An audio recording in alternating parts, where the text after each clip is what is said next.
Mari Compuche, Pulamien, Pupeñí, al le Paluto Fachi no estamos. Hoy quería yo comenzar con quería hablar de el nuevo escenario político que se forma con el límite de la reelección para los diferentes cargos públicos. Hoy nosotros sabemos perfectamente de que sin esta chica se aprobó la ley que limita los cargos para reelección popular, para elección popular.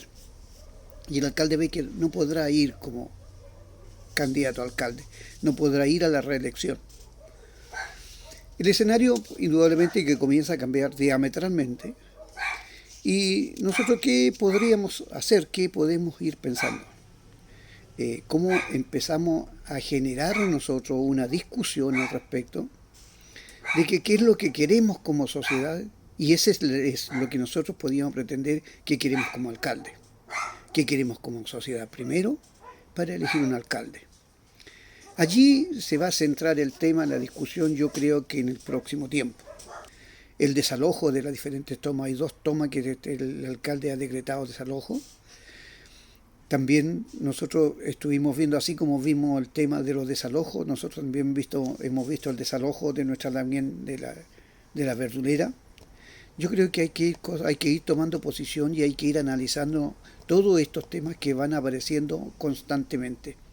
Y constantemente nosotros podemos percatar de que el Estado sí es un opresor. Siempre han engañado al pueblo, siempre nos tienen nosotros mediatizados.